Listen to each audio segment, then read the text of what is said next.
Welcome to the History Hotline, the hottest line for all things Black history and beyond.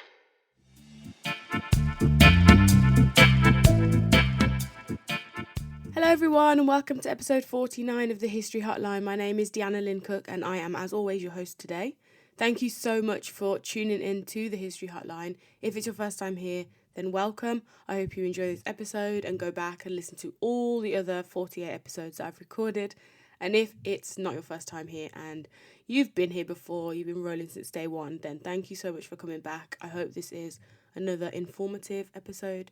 You learn a lot, and please do like, share, and tell a friend to tell a friend about the History Hotline. So I had a plan for today's episode. We're going to be talking about the importance of figures in Black British history, figures being, important people. But I've had a slight change of plan due to some unforeseen circumstances.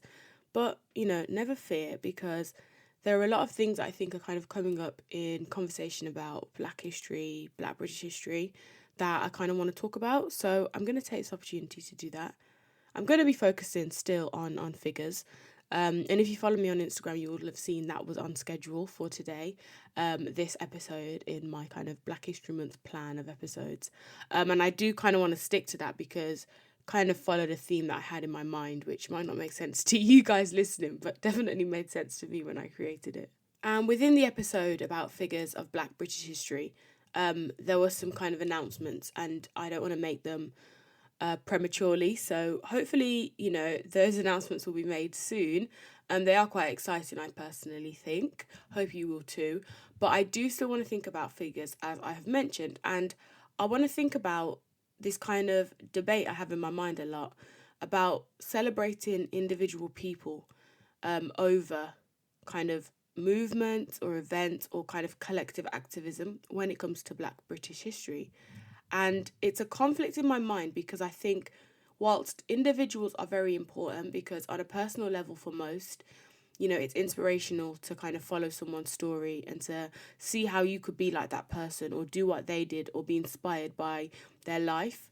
But then on the other side, I think putting so much focus on people falls into this kind of trap of history from the past where we focus on the quote unquote great individuals and kind of disregard the fact that no great individual is able to do what they do without a following of people or other people that have kind of influenced and supported them, or kind of specific moments, or, a little bit of luck, a little bit of, sprinkle from the universe for placing them in the right place at the right time, or God, or, whatever the case might be.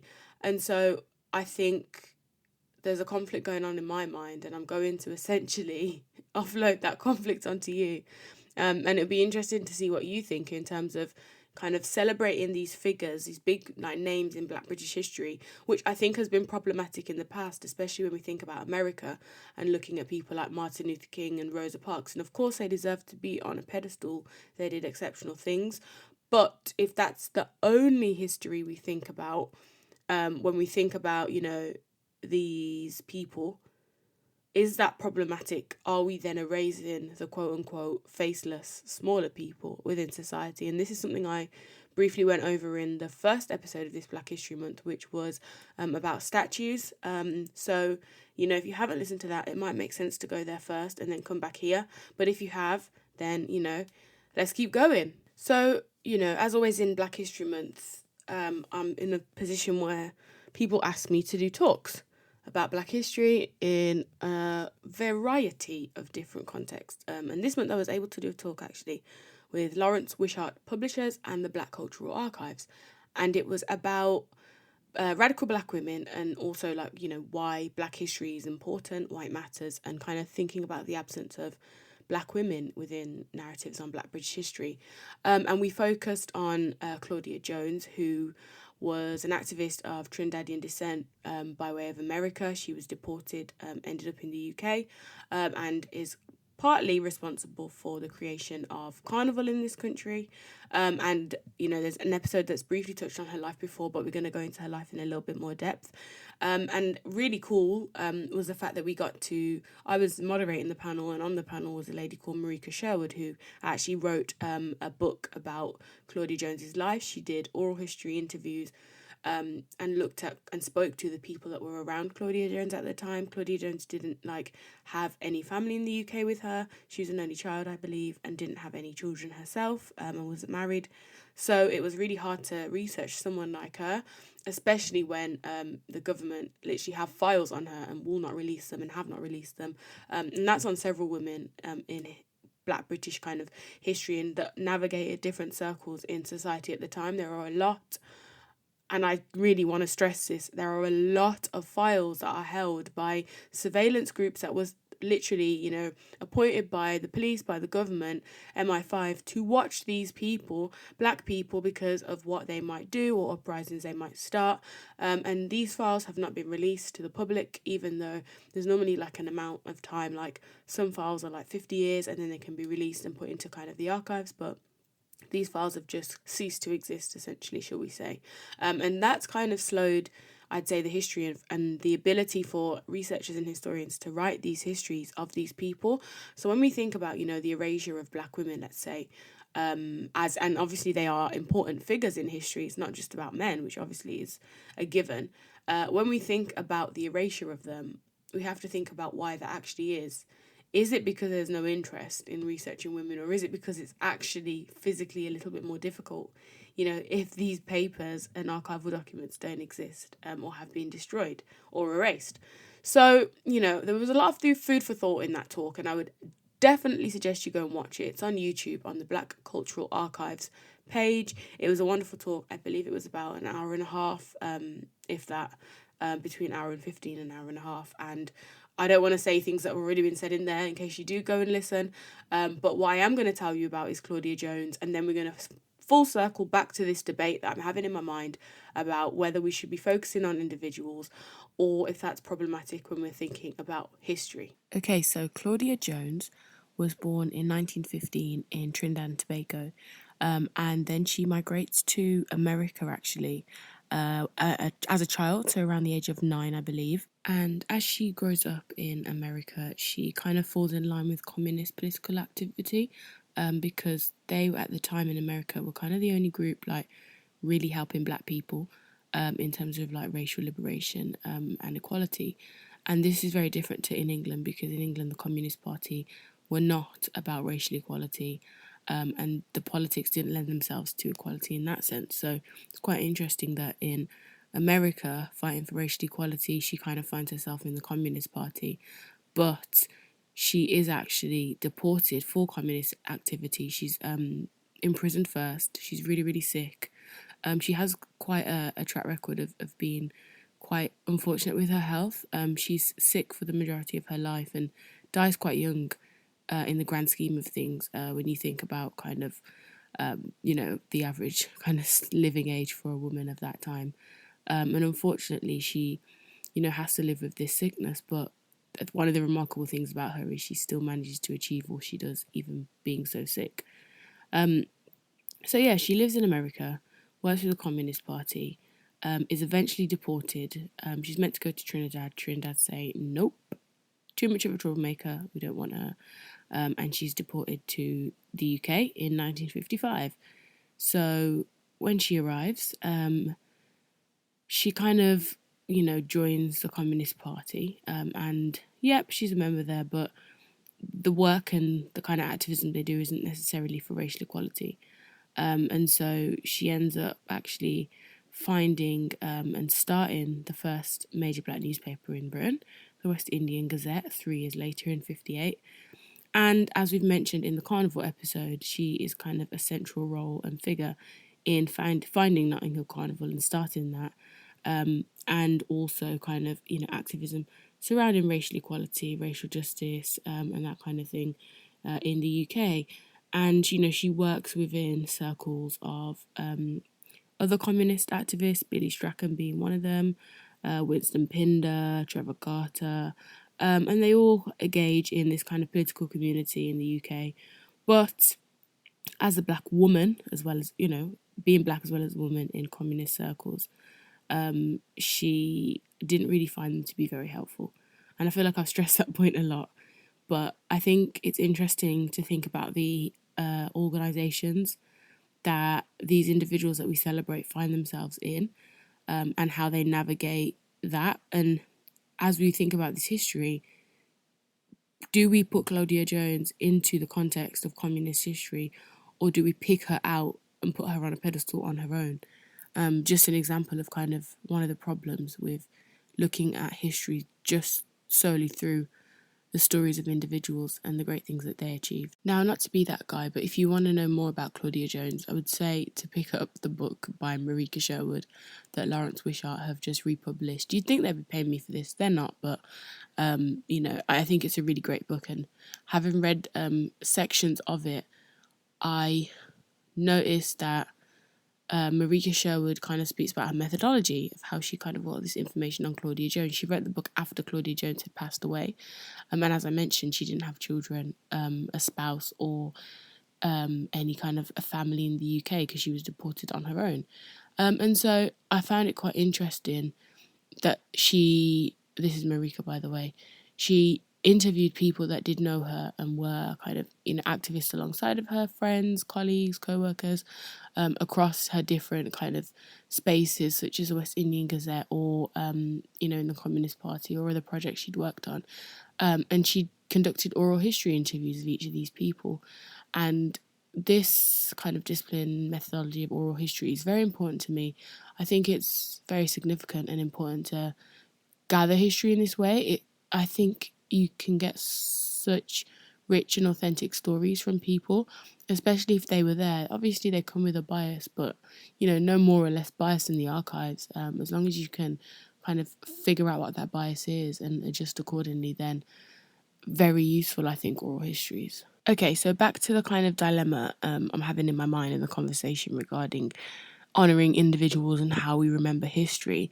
Thinking about last week's episode and this idea of history of great men, and putting great men who tended to be white, tended to be rich on pedestals, and telling history only through their stories. This is not the same thing, obviously, because Black people have been marginalised by society for so long, women especially, Black women, even more so. So it's not really kind of fitting into that narrative of this great man argument where we're only looking at those who had access to be able to record their own histories and to put themselves on a pedestal essentially and make sure history remembered them in the way they wanted to be. So this isn't the case with this, and that's not what I'm trying to say. But do we, for example, when looking at Claudia Jones, do we miss out on, say, understanding the frameworks of communist activism in America that helped liberate Black people at the time? Or do we miss out the political climate in which Notting Hill Carnival or St Pancras Town Hall Carnival was brought to Britain for the first time in the 50s? Or do we miss out understanding, let's say, the repression of communist movements in America that led to a Black woman from Trinidad being deported out of America in the 1950s?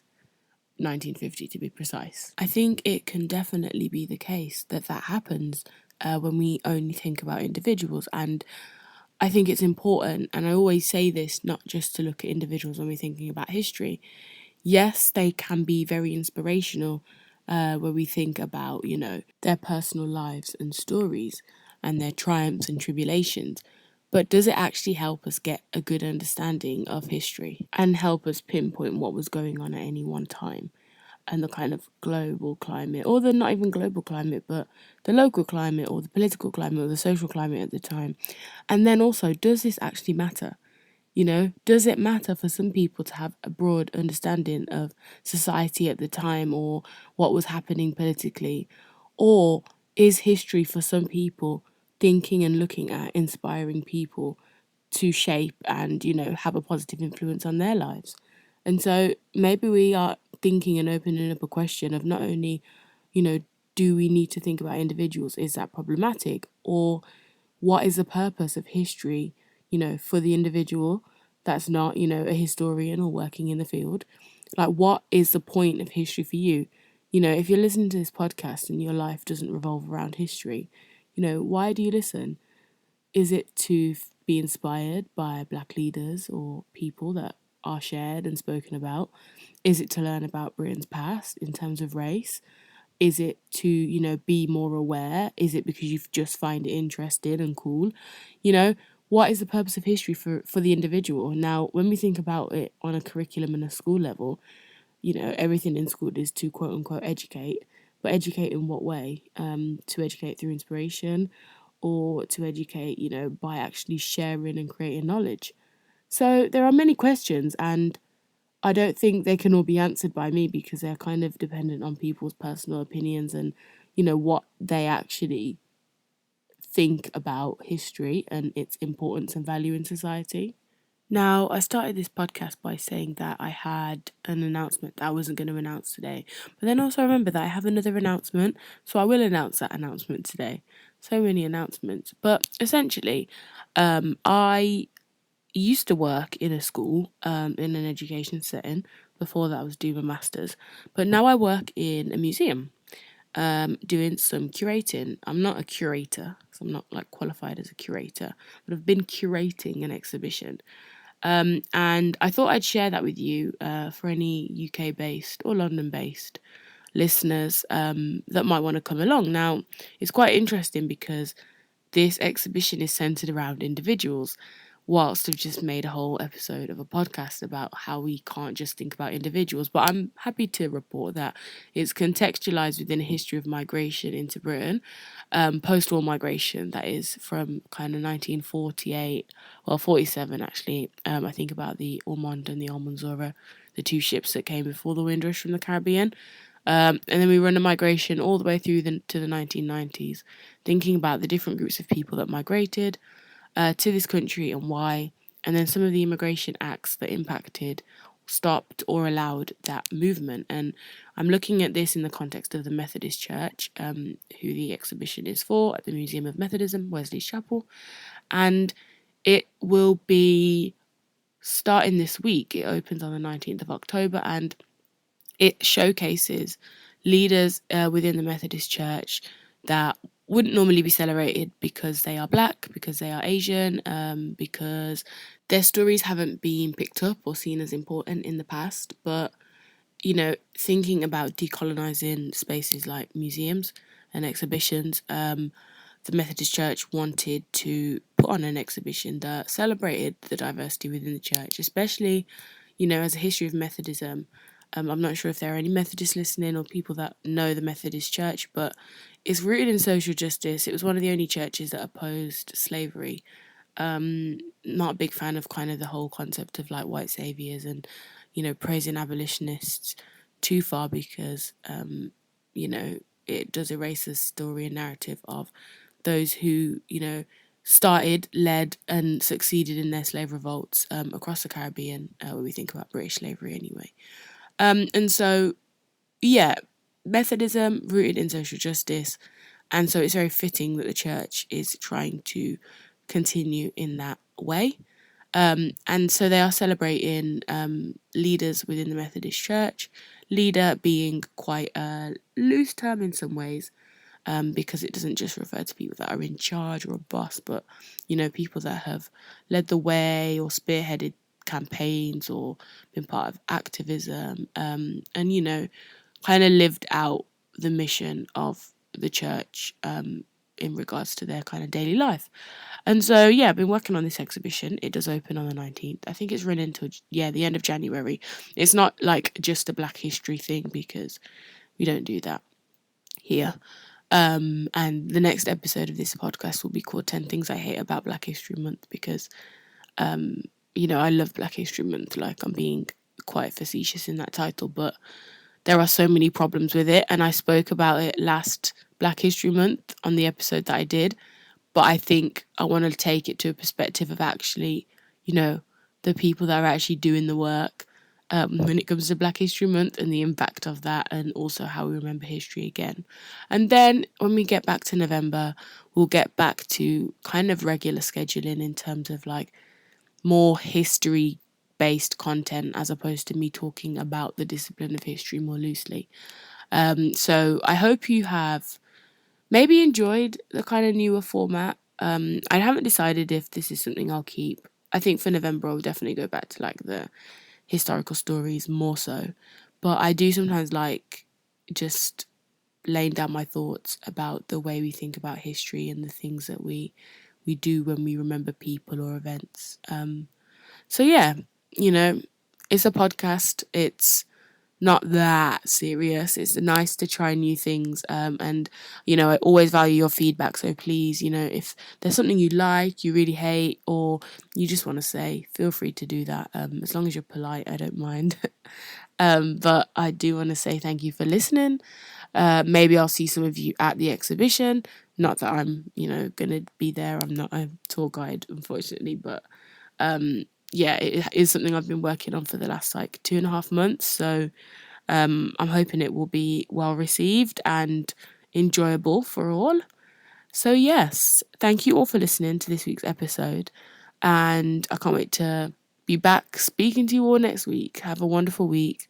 Goodbye. Thank you for listening to the History Hotline. If you've enjoyed this episode, please tell a friend to tell a friend. To continue the conversation about Black history, head over to our social media platforms at the History Hotline on Instagram and at the History HL on Twitter.